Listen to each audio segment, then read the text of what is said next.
Alo bande ko mbote la bino nzambe pa mela bino. Bomoni wana photo ya Matata Mpoyo. Matata Mpoyo a fouillé.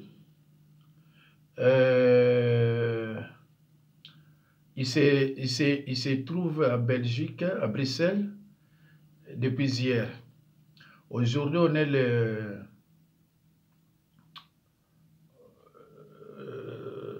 23 mai 2025. Alors, qui a facilité la fuite de Matata Mpoyo? Congolais, bon, la miso.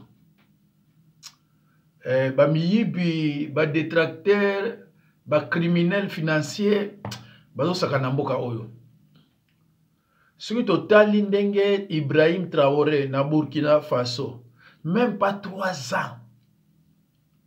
Bon, alors, bamiyibi ya boye nyonso bazo kosilaka Kagame, bamindele, ba pasteur na l'église, tala na bamiyibi nyonso ata pasteur moko azate.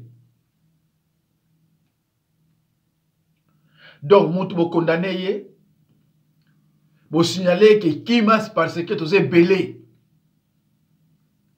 A Kimi na ye, tango ye na Belgique habite nga zana mbo on sur la pesa bino mais kuna baningi ba bomanga.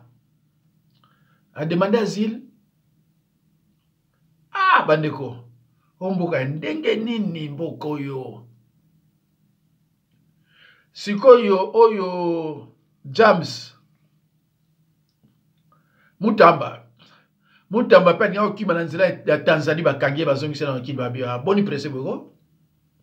Boni pressé zelana no ba preuve nyonso yali. Ndeko munoko sata bundisaka mutu motema na munoko.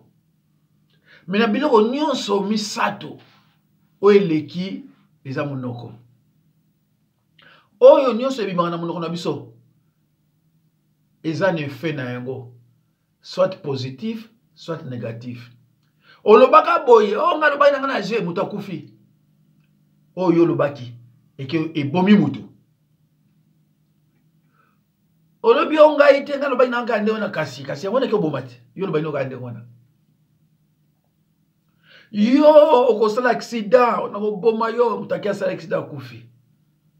Olobi ozano ndokite kasi tala likambo wana. Ndeko munoko oyo yango mutu ekolakisa mutu oyo azaboye. A partir ya munoko bakoyeba yo ndenge ozali, bakoyeba pe muke famille oyo uti. A partir ya munoko na yo.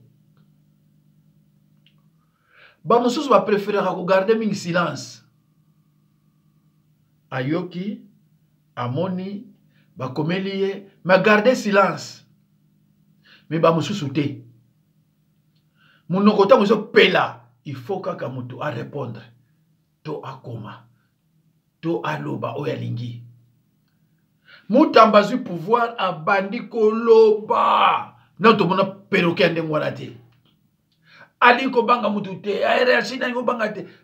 Akoloba oyalingi. Achesuki. Est-ce que Mutamba za congolais? Mutale ndenge azali mutango. Est-ce que za congolais? Azambe. Nasana eloko ngo awa mena boko tshela bilongo. Ebele bosomo na bazo nomaka wana Katange, Kasaye. Baza Katange te Kasaye te. Baza na bango basumu Éthiopien. Po bino kamika ba Rwandais. Mais non, baza ebele. Tanzanien, bata Bukavu. Non. Burundi. Burundi, Tanzanie, Éthiopie, Kenya, Rwanda, Soudan, baza soki 6. Ba tuti nyonso à côté wana, ba mundu akoma lelo yoko Kazadi. Mutamba. Eliezer. Tambwe. Est-ce que mon théo yaza congolais? Linga les a facile, hein? Tu dois faire facile. Soyez les facile, misat wana.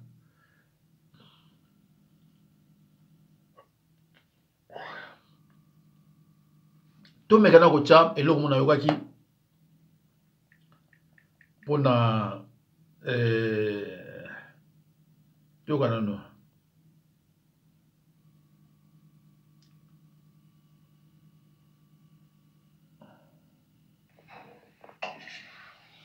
Et moi, j'ai des entrées partout dans ce pays. Moutamba avec Judith Souminoua, c'est toujours houleux et même en conseil des ministres. Judith voulait les sanctionner. Tu sais qu'il lui dit, si tu les sanctionnes, ce monsieur a l'intention de claquer la porte. Et Judith Souminoua a dit à Moutamba, Okukufa na maboko na ngai te. Okukufa na maboko na ngai te. Donc, premier péché, c'est son arrogance. Son comportement belliqueux contre le corps, il y a un magistrat, la justice. Deuxième chose, son impolitesse à l'égard de sa hiérarchie. Qui peut protéger Moutamba aujourd'hui. Et d'ailleurs, si Moutamba était un homme de diplomatie, il aurait pu être en bonne relation avec la première ministre. Même Soumino Azamoyibi. Parce qu'il fallait que Soumino lui donne son approbation. Oui, les copes, tout ça, Soumino a l'approbation, tout à niveau de comité. Et pour votre information, c'est moi qui suis le premier à venir parler de cette situation. Bon, je ne parlerai pas de mes sources. Mais Moutamba avait des problèmes avec Soumino. Regardez sur les réseaux sociaux, vous allez voir que tous les gens qui communiquent pour la primature, c'est eux qui alimentent cette affaire. Moutamba. Parce que Soumino a eu l'occasion de couler Moutamba. Soumino ne peut pas les protéger. Donc, d'un côté, Moutamba a des problèmes avec la justice qui ne peut pas les protéger. De l'autre, Moutamba a un sérieux problème avec sa hiérarchie directe. Son conflit avec Soumino. Troisième maillon de ces problèmes, parce que je parle d'un conflit à trois têtes, c'est l'agacement de l'opinion. Autant les gens applaudissaient Moutamba, autant aujourd'hui les gens ne veulent plus de ça. Vous savez, quand tout le monde a la question Moussapi, tout le monde a la question Moussapi, à un moment donné, Mato Kitokokoya. Donc les jeunes hommes se retrouvent dans une sorte de triptyque comme ça. Vous avez son problème avec les magistrats, vous avez son conflit avec sa hiérarchie, donc dans son impolitesse, et puis de l'autre, vous avez la population, ceux qui ont cru en lui. À un moment donné. Pasteur Oyo, Mouto Yonani, Pasteur Oyonani, Oya Koufela Yemoisi comme les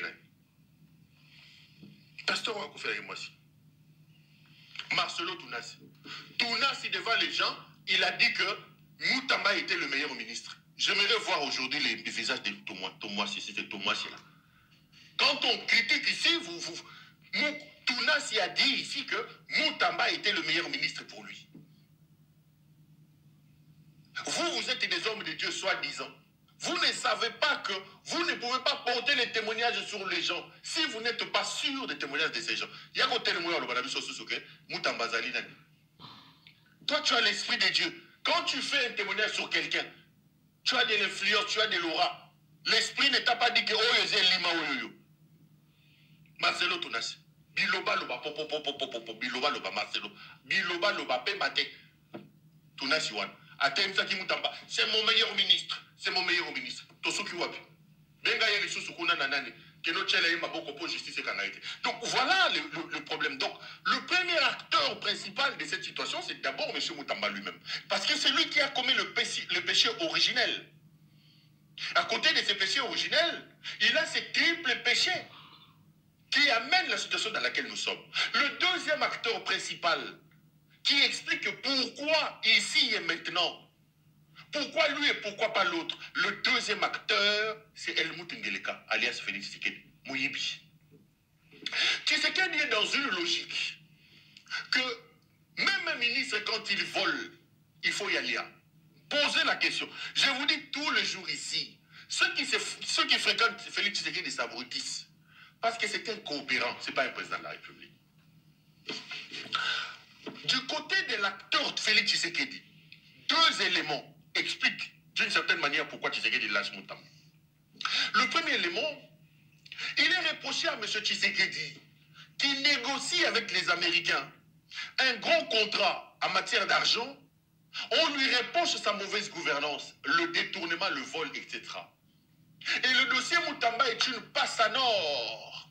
Surtout que Moutamba n'a aucun lien avec lui. Moutamba a volé seul. Moutamba n'est pas de son parti.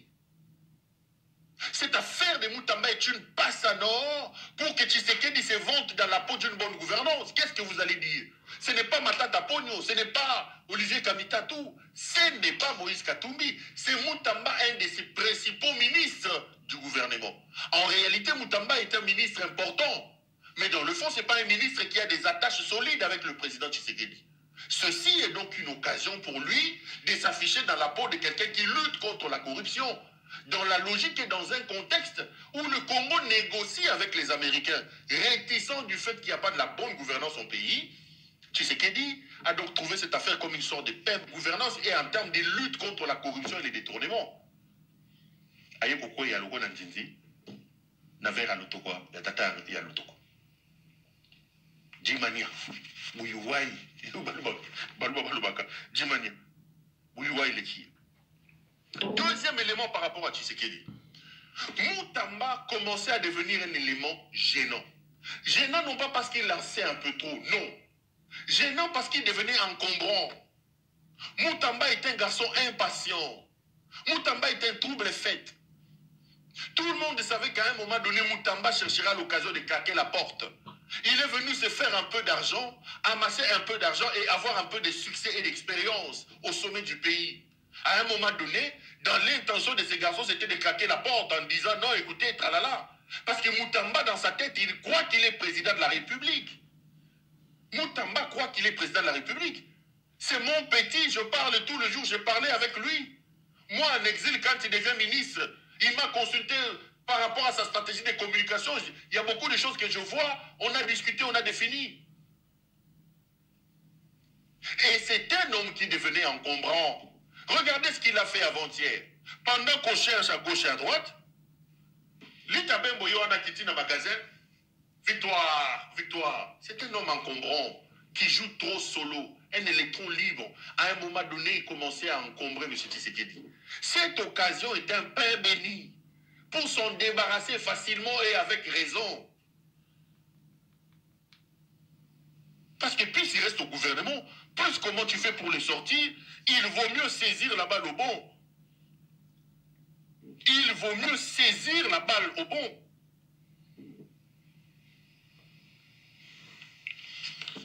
Et cette affaire... Alors, mes chers amis, Nabandi Boyoki déjà, Oyo Bokoye Koyoka, Pona Moutamba. Bande Konanga, Oyoki Ndenge, Eza malamu te soki bato bazoleka na ba media baloba yo za faux pasteur na makambo oyo bima na munoko na yo. Vaut mieux baloba na za faux pasteur na bango moko ba critiquer yo na bilobela na bango. Mais ezala te ke bima na munoko oyo yo. Yo pasteur on sala témoignage na mutu moko oyo kutu yo yebi na yo yete akomi ministre pour appeler son bongo. Ce sont des mandats de flatteurs. Ngaso na lobi na bino ke mutu aza musali na nzambe te. Combien de francs yebisa bino? Soka na bino ke oyo aza musali na nzambe te ndima. Ponga na yebi yo yebi te ndima. Na réseaux sociaux onga na landaka. Na yebi te so na sila mona 3 pasteurs ou bien 2. Na yebi te. Na loba na bino mukuna wale sabanani basana ba pasteur te lelo bokuma koyoka ba batu mususu oyo azana boyete mais ngana loba na bino déjà est-ce que bino so mona Marcelo zo te ya parole boti lo mona te ngana za batu ba benga nga alandi liloba otali betidi ya sala atini ngambo wabi non na kenda na Bruxelles to vanda boye na mutu na oka telefone leli abi pasteur Jean Ndenga binga abi pasteur na landi matin no moko thème nango l'humilité favorise des relations ndo wande wana alobi edenga na ndenge moko moyo ndi mezate pesa nga numéro compte na yo.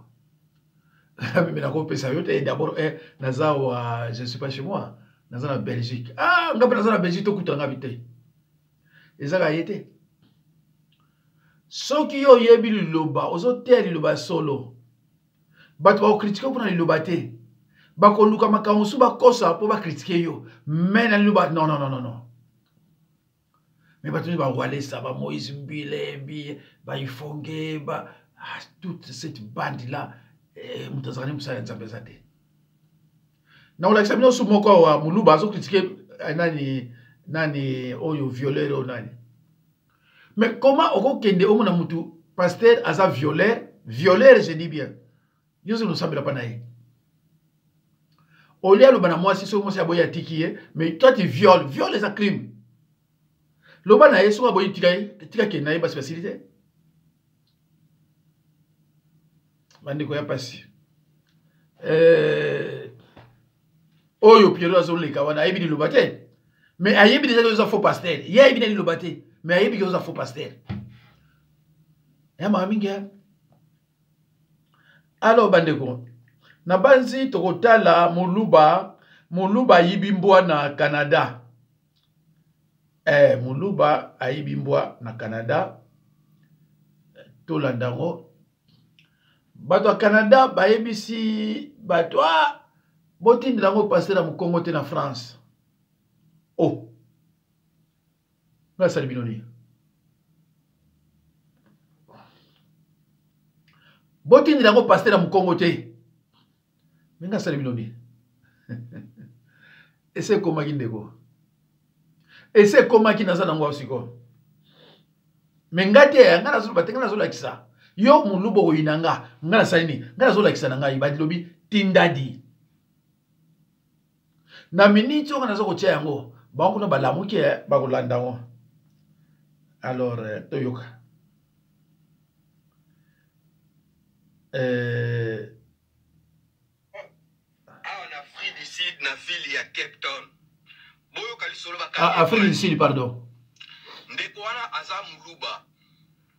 Autaki Congo aye asali soki 7 mois pamba. Balwa mboka oyo so yebi yango te osala buzoba ebele. Kokoma komi mboka oyo so amoni yo ozobeta mwana bakangi yo. Ozobeta mwasi na yo bakangi yo. Oboma nyama, po pigeon, ondeke, ontaba, oni so amoni ogorge mbila moni akanga yo. Ye na sentiment aza muluba azaki na posa kolia soki mbwa akasomi mbwa bato yebi peteke akeboma mbwa wana ayera mbwa wana na lupangu abandi kotumba mbwa wana abomino mbwa wana bango balaki na ndako ase na ndako etage mundele mwa azalai wana amona evenement tuna ndenge azoboma mundele azwa video na ndenge azotumba asilisi alambi alinga bandaka kolia boye mundele abengi la police eyeba moni na ndenga bomaki na ba video o mundele na alakisi ba mindele na vome pesi pasi na ebite biso ba bloko wana eza biloko Congo kolia ba mbwa ba nyau eza biloko Congo ndeko na ngai kilo koso ya ndenge nini tina mboka oyo zaka na poso lia mbwa tala o ayebi mwana soki boyebi ke mwana bino o so za Congo so za biso ke mwana bino moko afa en Afrique du Sud na ville ya Cape Town comme on est Chimanga soki Gédéon Chimanga donc bakanga ke hier kosi ni ndabo meka mbwa ils ont une infraction. Sauf qu'ils ont refoulé. Et puis avant de refouler, au Afrique d'ici, ils ont bêté ton maliboma. Bandeko. Na yo boyoki binomoko. Baluba ekomi mawa. Peut-être que le binoté. Baninga no bazo yiba mbongo na batilo bona banani yozo kino yiba ozo kino suma mbwa po lia yepo o nyama oyo eleki secret eza mbwa yango na bozaka toujours agité hein boza toujours agité parce que mbwa so moni mbwa musozo lekana akoma agité ko landa ko attaquer mais mbwa wana sali rien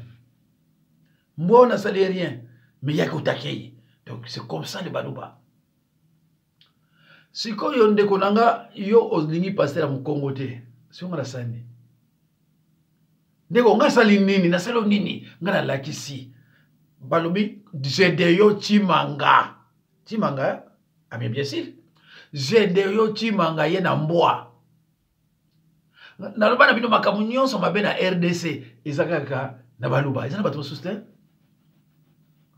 yango na bato oyo balingi fédéralisme te mosala bango komandie na bamboka ya bato kende na Uganda kende na Sudan na Tanzanie na Burundi na Rwanda plein ya baluba batondi kuna kende siko na Afrique du Sud Canada ekoba mbujimai Canada ekoba mbujimai côté biso bakomisa salite basa ba problème bato ba uti baza salite boy kola muluba ozali na mwa Valère Mesiko na bandi ki muluba na yo penza namoni tata moko awa azolobela mokuna tokotala ye mais nakolakisa bino photo te po photo eza ya mabe photo eza ya mabe ya tindelinga ngo quand même bien kaza muluba na bandi boyebi photo oyo nakolakisa bino ngo te tango abanaye kosala viol na ye. Alors, Toyo Kandeko Ondega Lobby. Bonjour, la vraie liberté. Ici, on a tiré kaka attention na bateau et balobela kachilo. Parce que bazo faire partir na mutoyo. Bazo faire partir na mutoyo. Yo mutu olobela kachilombo. Nazolo bachilombo. A otobimisi na no combo pouvoir. Nous avons la personne de Chilombo. Yo mutu la personne de Chilombo. Mutoyo. Aza parmi ba guerrier ya Chilombo. Boye, tata mobile. Tata mobile. Azo quand même pas tata mobimba. Et puis, bino bak awandesko na chaka tribi. Bino bakasaye. Ndeplasiga na chaka sko tribi ya boye. Bino bakasaye. Soke zalaki na tribi na ngai muto balaka bali mwisaye. Balingaka balimu soki ezaki na tribu na ngai muto balingaka balimu isaye donc balingaka basala tout balimu sa muto balingaka basala tout balimu isaye donc amona nakuta ta na media te mais parce que bino boza peuple moko oyo soni esila bino ngana lobaka yabo ngana nafana na Mbushimai nafana na Kananga papa nanga sala na mwenye ditu na yebi ba secteur wana na yebi comportement ya ba mibali biso ba mibali ya baluka Toto sakaba mama bokilote. Ça c'est vrai. On a coupé mon koboye ba trace union sur les autres ici bimi allez libosa mama bokilo zo solo. So pe mama bokilo na faut pas sakani aller qui dans zela. Anyati. Ya yebi to yebi tribi na to koli pe kunate. Tata mobimba. Boye. Et azako yoka sonité ya koleka na télévision pe ko attaquer batu biso pe ko sambela. Et bon, heureusement église mukuna ezalaka ka bakasayende bazana kati heureusement. Heureusement église wana ezalaka bakasayende okokute ekolo mususu kuna te. Boye. Mwasi ya moninga no pasteur. Ona kosalisa ye selon Bible ya bakasayende ya baluba. Elingi koloba po salisa mwasi ya mutu foleka na ye wana nde lobiko ya lola yango. Tata mobimba zo kata souhaité bino bakasaye aza kotiana soi okanisa nde première fois na vie na ye donc première fois na vie na ye boye et Bible pekisi Bible lobi na kati ya Bible Biblia lobi okoki jamais ko changer moi si la yo position alors ce mutu a changer c'est que asa mutu ya nzambe te et avec ça beaucoup monde ba Kinois d'ailleurs ba Kinois na ba Kinoise ba défendra eloko yo peuple moko maudit ceux qui ont dépendre na ngai na komi mokonzi peuple wana ya Kinshasa wana bakozwa colonisation ya mibale mutu nyonso ko se retrouver na Kinshasa bakozwa colonisation ya mibale parce que peuple moko buzo ba défendra eloko utile lo bazo défendre ngo ba Kinois na ba Kinoise tilelo yango na buzo mona ba président nyonso balika ba mona parce que ville wana d'ailleurs il faut que changer même capitale. Si les lois va défendre le loco, nous avons ça comme nous n'entendons mon colobo et puis moi si a passé ya veuve, pas à veuve. Et le comme sous péto zonga sima. Bande konanga bakasayene ya baluba. Kindumba bobima nango na lola ou bien nini. Bande ko bakasayene. Kindumba bositu kela yango bien nini. Parce que chiba una chibinji de bandaki ko sauver bino. lokola babiloko wana ekoma kosila succès alors boke koyamba sikoyo molimo ya kindumba mpona koluka lupango efo kota na mutuka boye epe eza première fois te ntina babiro ezalaki ezolekama mpe moka azoloba mpe à l'aise kote oyo nafandi naota vraiment na kati ya chere buku nazolala basi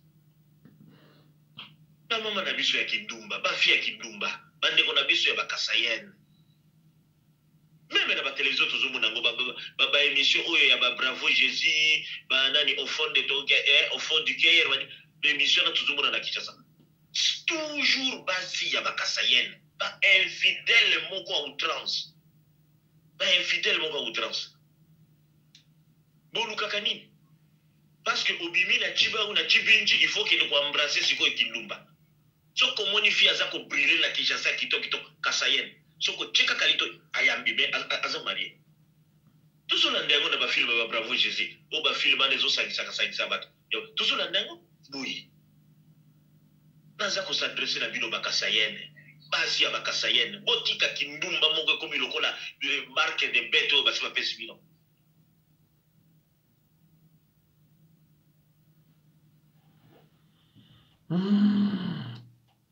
balobi baza kindumba makasi ya botala moto yango oyo bazoloba na ye yo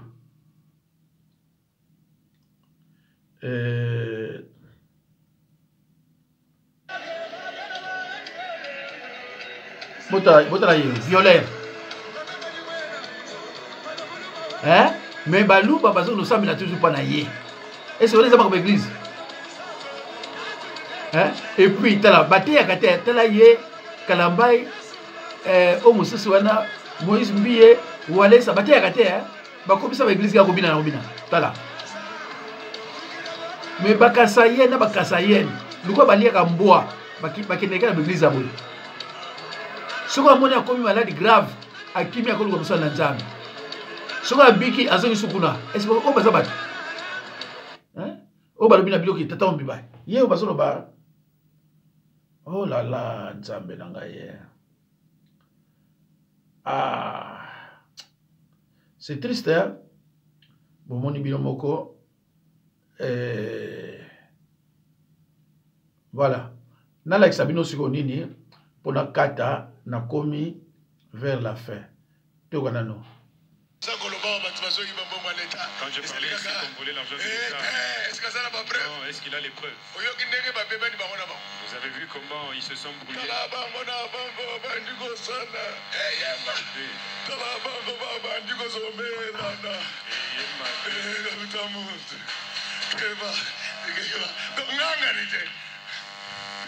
En tout cas,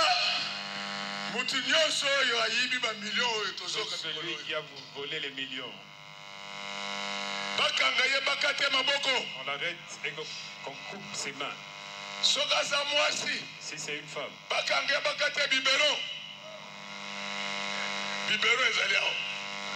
Comme ça, il aura un souvenir. C'est pourquoi vous les voyez, les voleurs.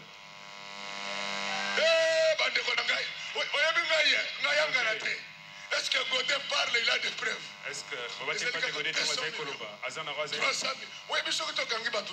si nous arrêtons 3 personnes qui ont volé l'argent, nous allons améliorer le Congo. Vous qui avez volé l'argent, IGF, ministre de Finances, détournez tout l'argent que vous avez volé. Détournez tout ce que vous avez volé comme argent. Si vous ne le faites pas, je vais vous couper les mains. Vous, les femmes, je vais vous couper les mains. Imaginez-vous que vous avez un maman mouyibi. Donc, c'est-à-dire, imagine que c'est-à-dire que tu as allaité le vol. C'est pourquoi les prédications tous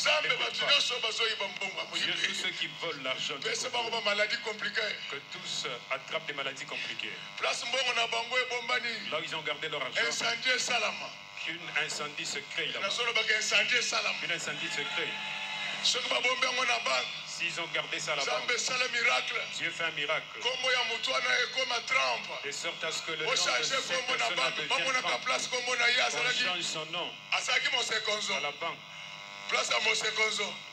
Là où Donald Trump est venu à mon système. Le système qu'il a pris l'argent de Trump. Les enfants des Alors, Bandeko, Bomoni, même au Pazo, le Bazar Moulouba, un faux pasteur. Pasteur, à quoi le bas jamais, Tindra Baomba malade, ma paix, pas un zambi. La prière d'un enfant de Dieu doit toujours être accompagnée par des paroles d'amour. O wanate yo loba na nzambe limbisa bango yo lobi na nzambe limbisa mais nzambe ya kolimbisa te ayebi nini ya kosala ndenge nini ya kokorige mais yo pasteur on telemo lobake pesa bango ba maladi eza langage ya pasteur te ndeko nanga ce n'est pas pour rien Jésus alobaki mettez la parole de Dieu en pratique, écoutez et mettez-la en pratique. Parce que si vous avez dit loba, kaka musala nzambe, oya zo bakata musala nzambe, so fongolika munoko, oyebi déjà ka oya zane faux. Mais yo lukuno nika oyeba di loba te, muto aboya zo bane ba n'importe quoi. Ozo boni alumi akamuso bien, mais tango ya okota la ko nzambe mona échec. Oyebi déjà ka oya za faux pasteur. Net bomona ki walesa ndinga benganaki mobali na mwasi po basanganaki